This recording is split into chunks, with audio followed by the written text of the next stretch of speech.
Mortgage mukbang. Yeah. Hi guys, welcome back to my channel and welcome back for a brand new video. So me and Dan have decided to do a mortgage Q&A whilst getting a McDonald's. We're kind of going to be trying out the McDonald's new dips as well. I basically added like 35 of them to our bag. So we're just in the drive-thru now, basically waiting for our McDonald's. You can't see any of that. But yeah, we had a few questions. I put a little poll up on my Instagram yesterday basically asking, does anybody want a mortgage Q&A video? And if you do, what questions have you got? So we've got quite a few questions. Some of them are really obvious, like are really obvious questions that you'd ask. So like, how much deposit did you save? We've got ones that are like standard mortgage rate or variable mortgage rate, I think one of the questions were. So we're going to wait for our McDonald's and we're going to drive away and answer them whilst eating. If Dan isn't in the frame a lot in the next few clips, you don't really like being on camera, do you? No. No, so I don't really want to make him uncomfortable, so you're going to have to deal with my face. I'm well excited for this McDonald's though, I can't lie. I've had McDonald's 3 days on bounce. 3 days on trot. That's such a Yorkshire saying. Yeah. I'm not complaining though, I had a McDonald's breakfast yesterday and oh my god, there is nothing better than McDonald's hash browns and nobody convinced me otherwise. Nobody can convince me. Don't know how to English. Are they large? Yeah, they are. Are they doing Monopoly? No. Have they not? No. Well, they are doing soggy fries. Yeah, they're not very nice. They've got loads of dips.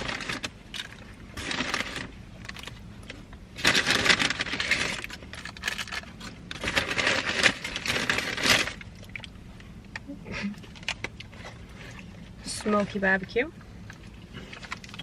Do you want a garlic mayo? No. Can't be alright with barbecue and ketchup. There. 2 garlic mayos. I'm gonna keep these in my drawer at work. Mega hot sauce. That sounds like I have a lot of McDonald's at work. She does. Yeah. Dan brings them for me. Double cheeseburger. Can I get mine out?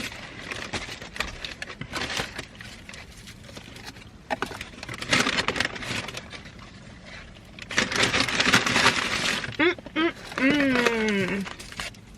20 nugs. My phone is only on 19%. So we're going to pray that it doesn't die. But you know what I am going to do first? Even though this is a mortgage Q&A, I'm going to try the mega hot sauce first. Do you think it's going to be really spicy? Probably. I really like sriracha. So hopefully.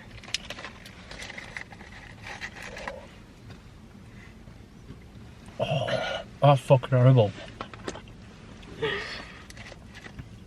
Get a good amount on there. Day ruined. It's really not that bad.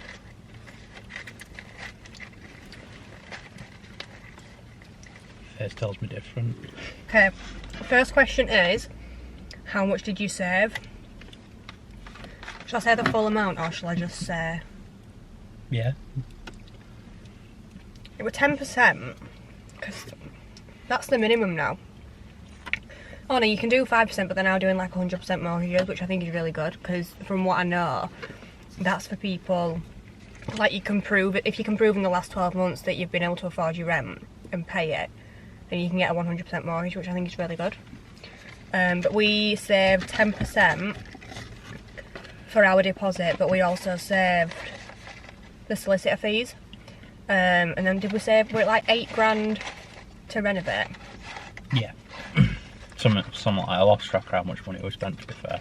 It went a bit mad. Yeah, 8 grand weren't enough because we walked in the house and we were just like, oh, it just needs a bit of paint, carpets, we'll change the skirting boards because the skirting boards were like, we think they'd glossed them. Yeah, but we think they'd glossed them and then laid the carpets before the gloss had dried, so like all the fibres from the carpets were stuck on the skirting boards. This is really hot. Well, it's getting even hotter. Are you starving it? I didn't realise. But yeah, so we changed the skirting boards, but then obviously the boiler broke. If anyone's watched our moving vlogs, the boiler had broken, so we needed to replace the boiler, a radiator. So yeah, when you buy a house, you don't actually anticipate. I know everyone says this, everyone's like, oh, you'll spend more than you think you're going to spend You actually do. Yeah, and don't just think about your deposit, because you have got your solicitor's fees. Our solicitor fees were like, was it 2,800? Yeah.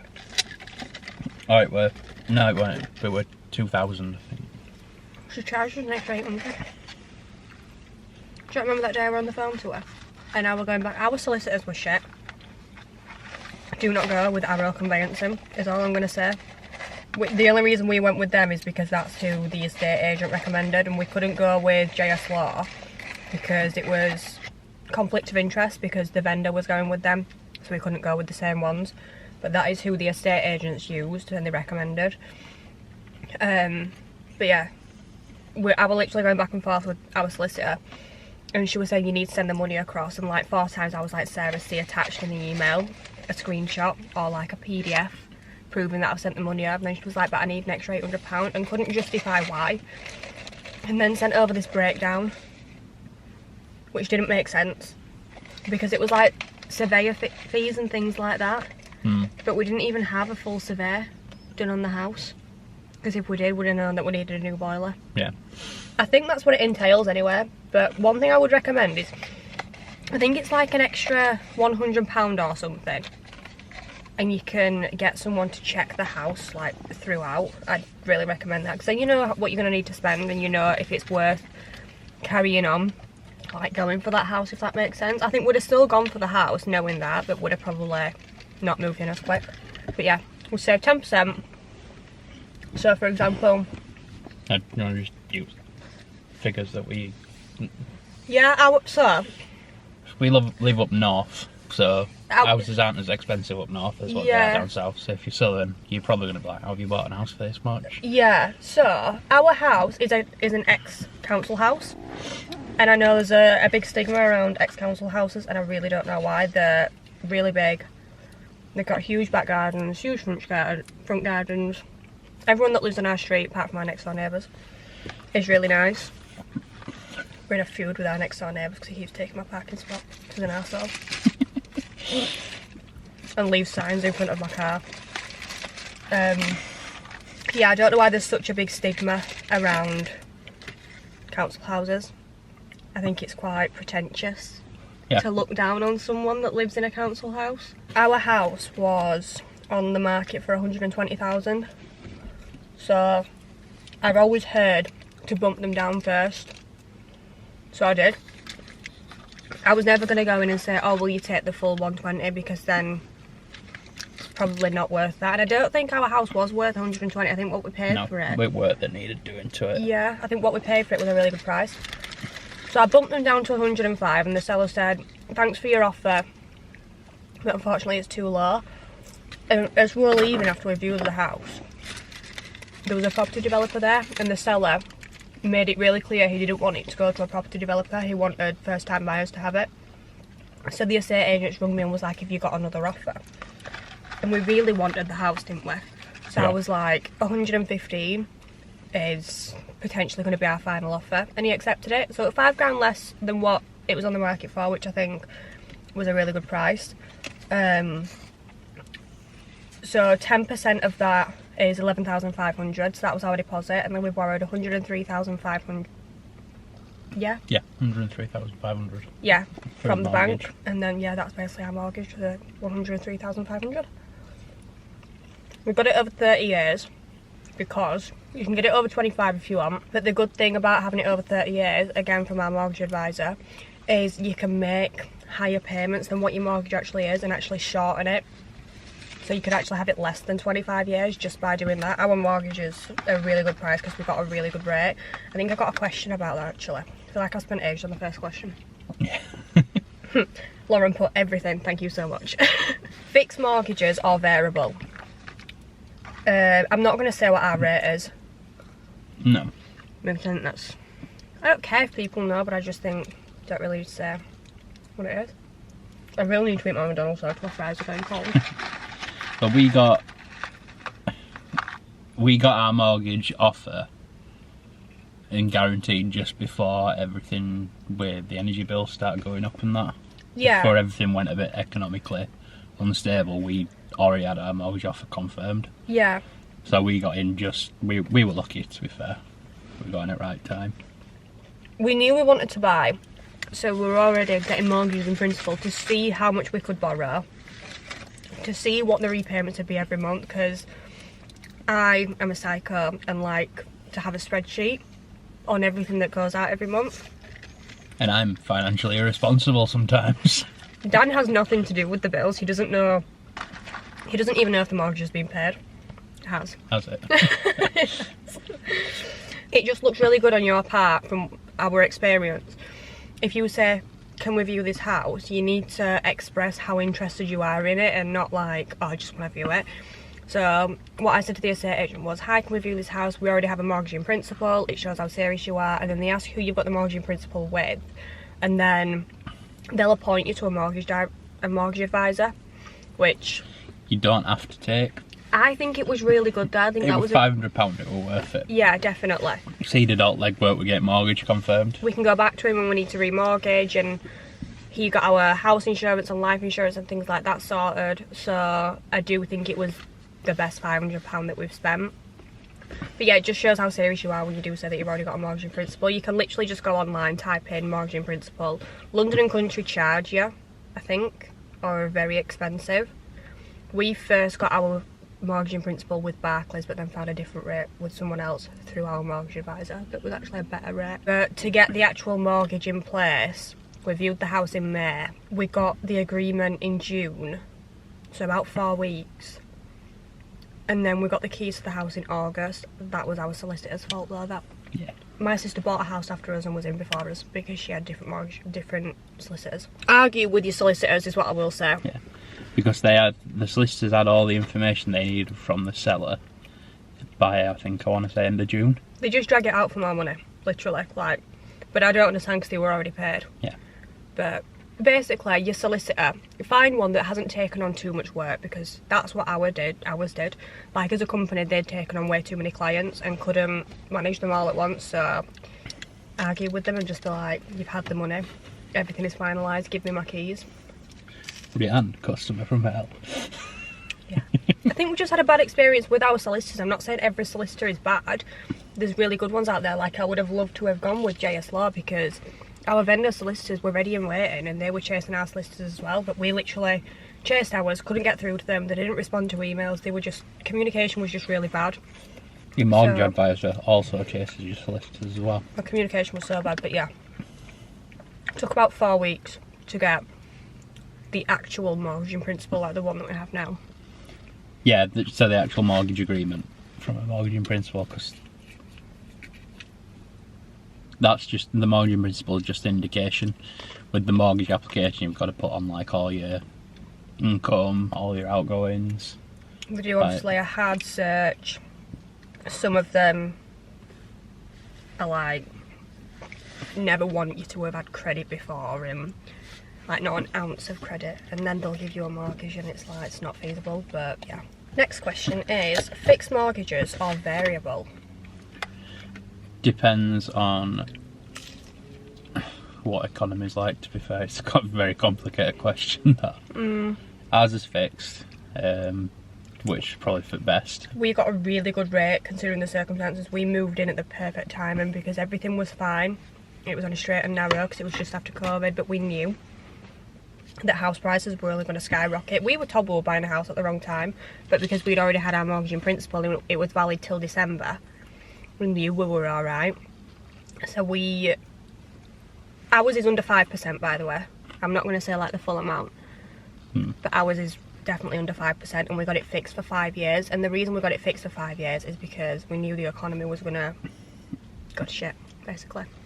But it is turning around now, but yeah, it's just a little bit. It went up to 10% at one point, which I don't understand how anyone. Yeah, I had friends coming out of fixes that the mortgage were going up by like £1,000 a month. Yeah. Oh my god, my camera feels really warm. If you can get a really good rate under 5%, I would say fixed. Variable is just, I like certainty. My spreadsheet wouldn't be up to date if I had a variable mortgage. No. So that's a really good tip, by the way. I literally have a spreadsheet of everything to the penny, and then I have one where I've rounded it. So say for example, if your mortgage is £670 a month, round it to 700, like, and then you over-egg it, and then all that's over-egged that's sat in your account, you can just save it, and that's like another way that you can renovate your house and things like that, because you actually save a lot of money doing it that way. Like, you don't expect, or you do expect, sorry, to use all that money and then you end up not using it. Are the bills split evenly, or does one pay one month, one pays the other the next month? Straight out middle, isn't it? We just put same amount in to joint account each. I over-egg everything, divide it into two, and we both put half in, and it's the same half every month. Because, bless you. One paying it 1 month and one paying it next month's really complicated for no reason. You just split it straight down the middle. It's same with the food as well. Like, if we're going out, then one of us will just be like, oh, I'll get it. Oh, I'll get it. Yeah. But like the bills for the house, it's just split down the middle. Yeah. Is it stressful getting a mortgage? Yeah. Yeah. Not knowing that's time in between you submitting your application and finding out that it's been approved is really stressful. How did you save for a house? We had Help to Buy ISAs, not lifetime ISAs. Other way around. We had Life to Buy Life to Buy ISAs. We had lifetime ISAs, not Help to Buy ISAs. Because you can put, is it a maximum of £400 a month then? Like £4,000 a year. Yeah, £4,000 a year. How much is that a month? £350. I think so, yeah. Works out at £350 a month, yeah. So we both save £350 each a month,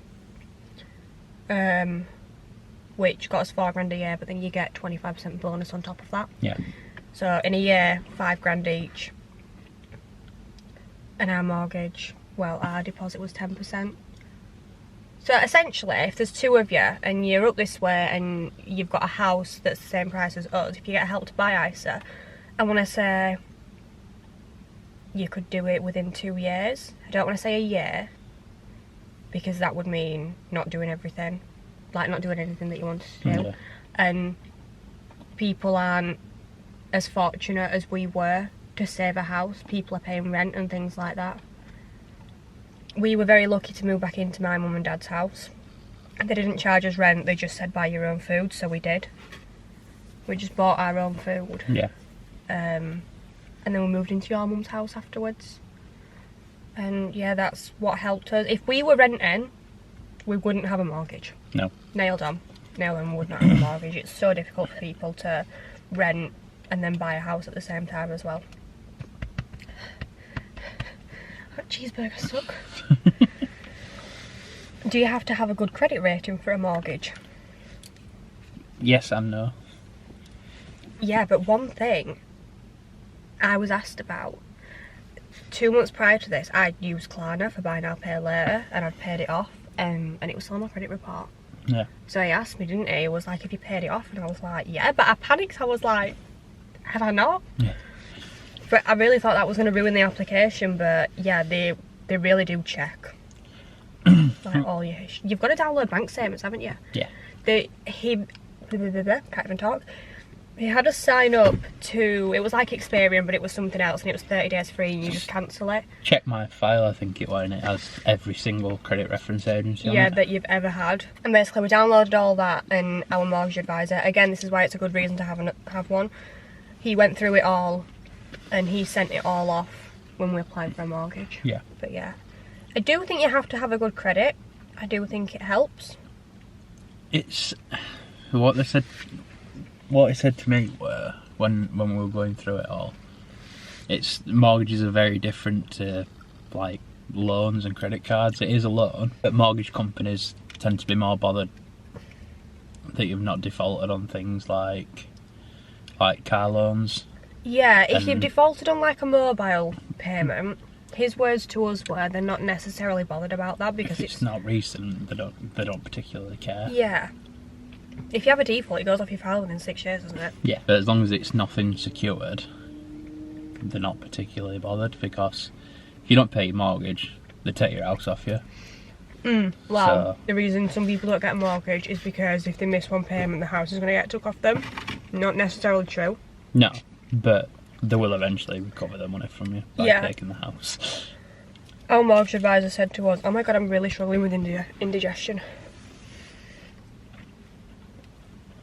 So what happens when you talk and eat at the same time? Our mortgage advisor basically said to us, if you miss one payment, the bank aren't going to come and instantly take your house away. They'll work with you on it. So they'll say to you like, okay, well you owe £700 because you missed last month. We'll split that over how many years you've got left, or... Do you know what I mean? They'll just make a payment plan for you, but if you continuously miss your mortgage, it's like if you were to miss your rent payment or anything like that, your house is going to get repossessed. Yeah. One thing I'd highly recommend is, well, you've got to get it actually, house insurance. Yeah. And another thing that will fall into the last thing that I just said is PAYE insurance. So if you need time off work, if you can prove why you've needed time off work, that will cover your mortgage payments. You know, because you've been out of work and things like that. Yeah. You need home and contents insurance, your life insurance, and you need, well, you don't need PE. That's an additional that we took out, weren't it? Because we just thought if Life insurance? No, the PAYE insurance. Oh yeah. Because I think it's up to 2 years they'll pay you. I think they pay you wage for up to 2 years, I think. Yeah. My If life you're insurance. like if you get like a terminal illness or anything like that, anything that might affect you being able to pay, Yeah. they'll help you out and cover it. My life insurance is more expensive than Dan's. And there's 8 years between us. So this old geezer next to me Geezer. gets it cheaper. There's so many nuggets left. I'm full. I'm full from eating and talking. Too much air. The only reason mine's more expensive than Dan's is I had to declare that I was being looked into for endometriosis and PCOS, and I had a cyst on my ovary. So that doesn't kill you, but your life insurance is more. Yeah, whatever don't kill you just makes life more expensive. It's funny though, it's true. Isn't it bad? No.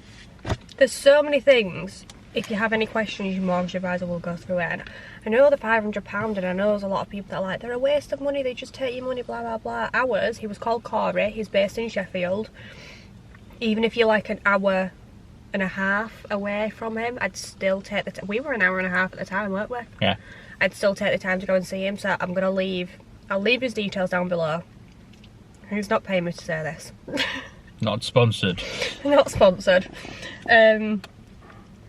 But yeah, I would definitely go and see Corey, or just go and see a mortgage advisor, because any questions that you have, they'll answer him. We were so confused at first, weren't we? And he just answered everything, and he said don't hesitate to contact me, and he really meant it. Like, I was on the phone to him loads. Yeah.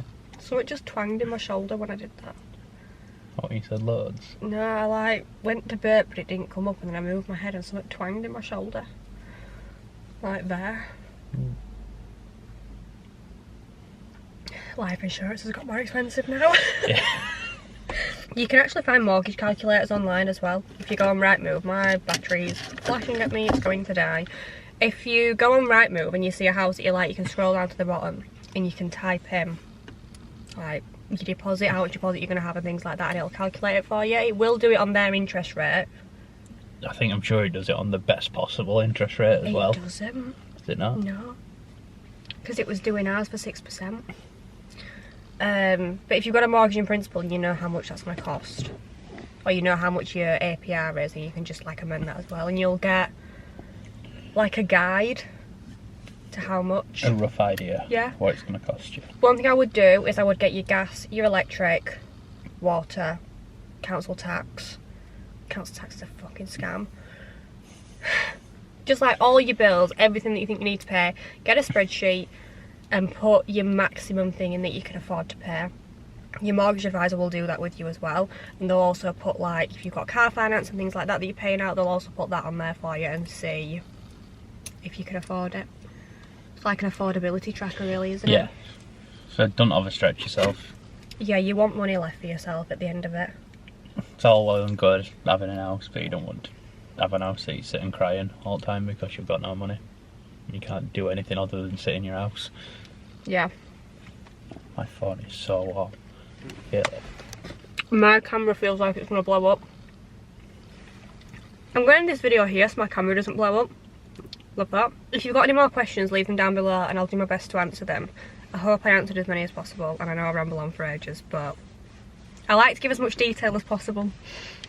All of the deets. As always, if you did like this video, make sure you smash the video a big thumbs up. I'm holding a chicken nugget in my other hand. Subscribe down below for more, and I'll see you all in my next video. Bye. Are you going to wave? Peace!